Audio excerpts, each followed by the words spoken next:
Have you ever wondered what makes the teachings of Jesus of Nazareth so influential, even thousands of years after they were spoken?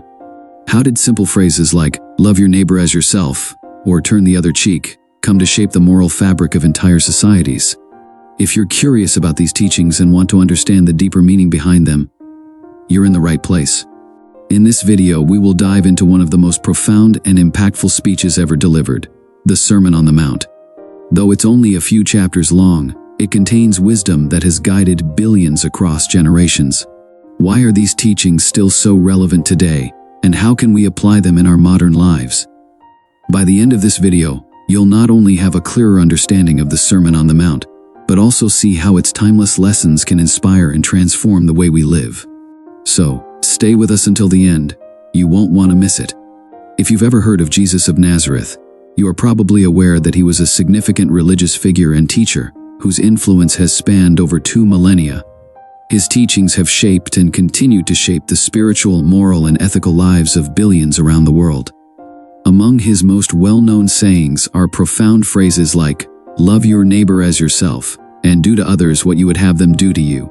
These timeless principles are not only embedded in Christian doctrine, but have also found resonance in broader moral and philosophical discussions globally. These sayings, among many others, are part of a larger body of teachings delivered by Jesus in a famous discourse known as the Sermon on the Mount. This sermon is found in the Gospel of Matthew, chapters 5 to 7, and despite its brevity, only 3 chapters, it has had a profound impact on both religious and secular thought over the centuries. The Sermon on the Mount is packed with wisdom and insights that have endured the test of time, shaping the spiritual landscape of Western civilization and beyond. Familiar phrases such as, "You are the salt of the earth," "You cannot serve both God and money," and "Remove the plank from your eye before addressing the speck in your brother's" are all part of this sermon. These words have echoed across history, offering guidance and provoking deep reflection on the nature of morality, justice, and personal conduct. At the heart of the Sermon on the Mount is a series of challenging teachings that often call for a radical departure from conventional thinking. For instance, Jesus instructs his followers with commands like, "If anyone strikes you on the right cheek, turn to them the other cheek also, and love your enemies and pray for those who persecute you." These ideas, which emphasize forgiveness, humility, and radical love, stand in sharp contrast to human instincts of retaliation and self-preservation. The sermon goes even further with startling and sometimes perplexing sayings, such as, "If your right hand causes you to sin, cut it off," a hyperbolic way of emphasizing the importance of resisting temptation and sin. These teachings may seem difficult or even paradoxical, yet they offer profound insights into Jesus' vision of a transformed world. Far from being a random assortment of sayings, the Sermon on the Mount is a carefully crafted message. It is thoughtfully organized to aid in reflection and to make its lessons accessible for meditation.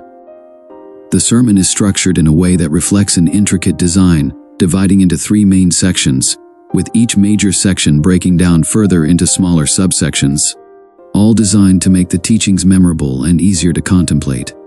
At the center of this intricate structure lies the well-known prayer that Jesus taught his disciples, known as the Lord's Prayer. This prayer begins with the words, "Our Father in heaven, hallowed be your name. Your kingdom come, your will be done, on earth as it is in heaven." This prayer captures the essence of the Sermon on the Mount, as it reflects Jesus' deep desire to see God's kingdom realized on earth, transforming human life and society according to divine principles. But what exactly does it mean for God's kingdom to come on earth?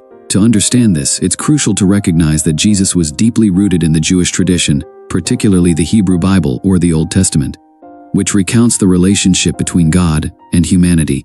According to these scriptures, God created a world of harmony and order, appointing humans to rule on his behalf, with wisdom and love as their guiding principles.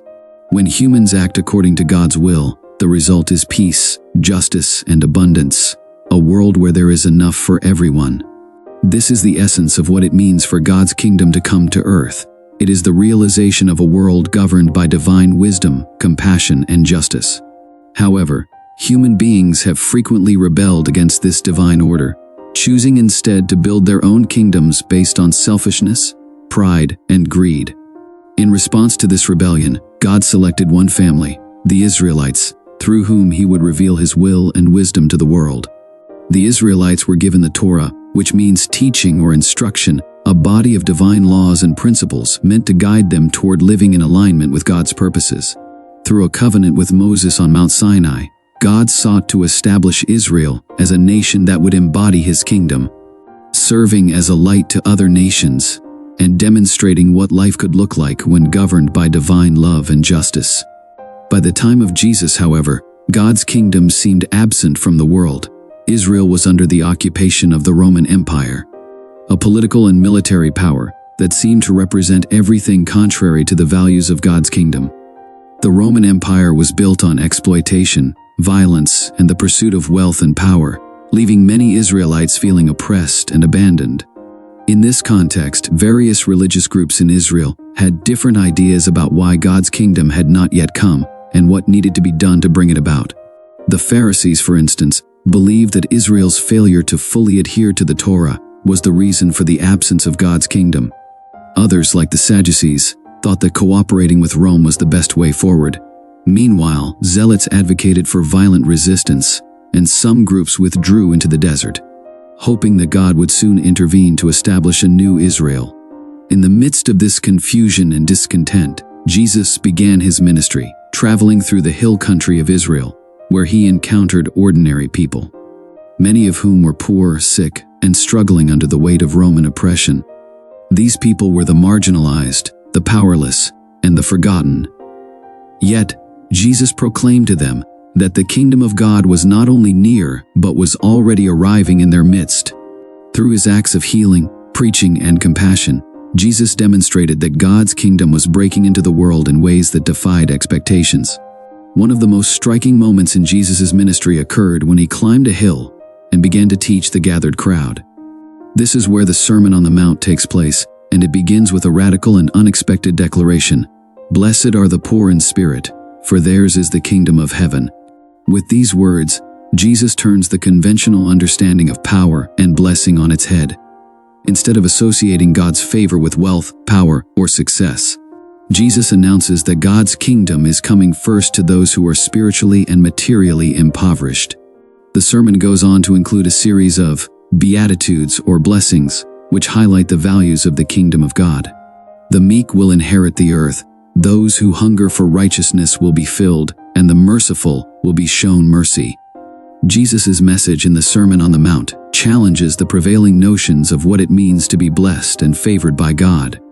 Where the world often associates blessing with external success, power, and wealth, Jesus teaches that God's blessings are found among those who are humble, merciful, and committed to justice. The Sermon on the Mount reveals that the values of God's kingdom are radically different from the values of the world. At its core, the Sermon on the Mount calls for a transformation of the heart. It is not enough to simply follow religious rules or outwardly obey the law. True righteousness, according to Jesus, comes from a heart that is aligned with God's love and justice. This is why Jesus emphasizes the importance of inward purity, forgiveness, and reconciliation. For instance, he teaches that it is not enough to refrain from murder. Rather, one must also avoid harboring anger or hatred in their heart. Similarly, it is not enough to refrain from adultery, one must also resist lust and objectification. Through these teachings, Jesus calls his followers to a higher standard of love, integrity, and holiness. The Sermon on the Mount concludes with a powerful challenge: "Everyone who hears these words of mine and puts them into practice is like a wise man who built his house on the rock." Jesus warns that it is not enough to hear his teachings. They must be lived out in daily life. Those who build their lives on the solid foundation of his teachings will be able to withstand the storms of life, while those who ignore his words will find themselves on shaky ground. In summary, the Sermon on the Mount presents a radical vision of God's kingdom, one that challenges worldly values and calls for a profound transformation of the heart. Through teachings that emphasize love, humility, forgiveness, and justice, Jesus reveals the true nature of divine blessing and offers a blueprint for living in alignment with God's purposes. As we reflect on these teachings, we are invited to consider how they might shape our lives today, as we seek to participate in the coming of God's kingdom on earth.